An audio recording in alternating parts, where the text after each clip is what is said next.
ভূগোলের নতুন এক অধ্যায়ে সবাইকে স্বাগত। নদী পৃথিবীর নানান রকমের রূপ এনে দেয়।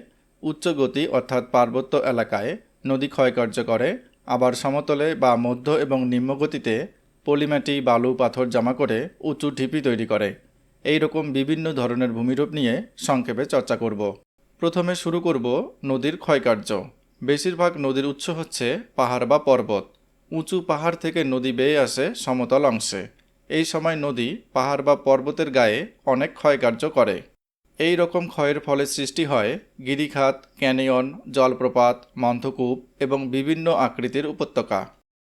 আই এবং ভি আকৃতির উপত্যকা। পাহাড় বা পর্বতের ঢাল বেশি হওয়ায় নদী এখানে প্রবল বেগে বাহিত হয়। নদীর মধ্যে অবস্থিত নুড়ি, বালি, পাথর নদীর তলদেশে ক্রমাগত আঘাত করে। এর ফলে ক্ষয়ের পরিমাণটা বেশি হয়। পার্বত্য অঞ্চলে নদী দুই পাশে কম ক্ষয় করে এবং নিচের দিকে বেশি ক্ষয় করে। নিচের দিকে ক্ষয় বেশি হওয়ায় নদীর গভীরতা বাড়ে এবং আই আকার ধারণ করে। এই রকম ভূমিরূপকে আই আকৃতির উপত্যকা বলে। এরপর নদীর পরবর্তী গতিপথে জলপ্রবাহ, ধস প্রভৃতির কারণে নদীর দুপাশ ক্রমশ ক্ষয় হতে থাকে। নদীর পার্শ্বস্থ অংশ ক্ষয় হওয়ায় আই আকৃতির ভূমিরূপ ধীরে ধীরে ভি আকৃতি ধারণ করে। গিরিখাত ও ক্যানিয়ন। উঁচু পার্বত্য অঞ্চলে নদীর নিচের দিকে ক্ষয় বেশি হয় এবং খুব গভীর ও সংকীর্ণ নদী উপত্যকা সৃষ্টি করে। একে বলে গিরিখাত। ভি আকৃতির উপত্যকা এবং গিরিখাত একই ভূমিরূপের অংশ।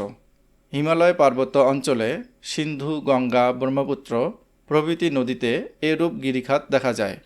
দক্ষিণ আমেরিকার এল ক্যানোন-দ্য-কলকা পৃথিবীর গভীরতম গিরিখাত। পার্বত্য অঞ্চল ছাড়াও শুষ্ক এলাকায় বৃষ্টির অভাবে নদীর নিচের দিকে ক্ষয় বেশি হয়, পার্শ্ববর্তী ক্ষয় হয় না। ফলে নদী উপত্যকা গভীর ও সংকীর্ণ হয়ে যায়। এই রকম শুষ্ক অঞ্চলের গিরিখাতকে ক্যানিয়ন বলে। আমেরিকা যুক্তরাষ্ট্রের কলোরাডো নদীর গ্র্যান্ড ক্যানিয়ন পৃথিবীর বৃহত্তম ক্যানিয়ন। জলপ্রপাত। পার্বত্য এলাকায় নদীর ঢাল হঠাৎ নিচে নেমে গেলে জল উপর থেকে প্রবল বেগে নিচে পড়ে। দেখতে ঝর্ণার মতো হয়, তবে আকারে ঝর্ণার থেকে অনেক বড়। একেই বলে জলপ্রপাত। উপরে কঠিন শিলা এবং নিচে নরম শিলা অবস্থান করলে নিচের নরম শিলা বেশি ক্ষয় হয়ে নিচু হয়। এর ফলে সৃষ্টি হয় জলপ্রপাত। ভারতের উচ্চতম জলপ্রপাত হল কুঞ্জিকল জলপ্রপাত এবং পৃথিবীর উচ্চতম জলপ্রপাত হল ভেনেজুয়েলার অ্যাঞ্জেল জলপ্রপাত। মার্কিন যুক্তরাষ্ট্রের নায়াগ্রা জলপ্রপাত দেখতে খুবই সুন্দর এবং পৃথিবী খ্যাত।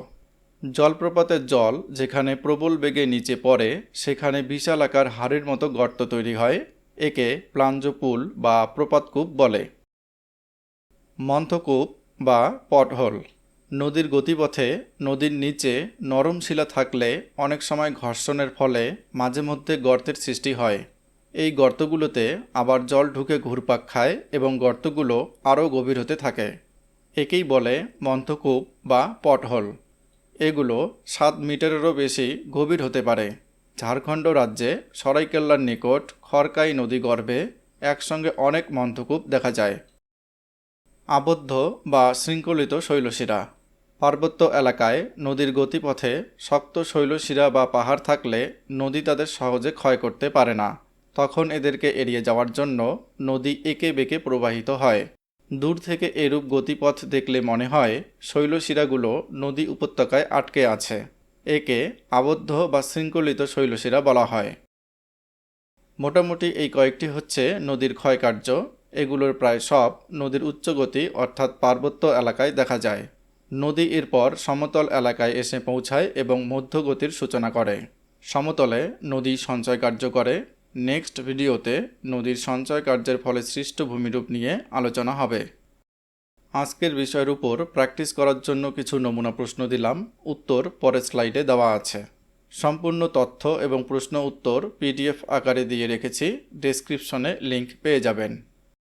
ভিডিও ভালো লাগলে লাইক ও কমেন্ট করে আপনাদের মতামত অবশ্যই জানাবেন। ধন্যবাদ।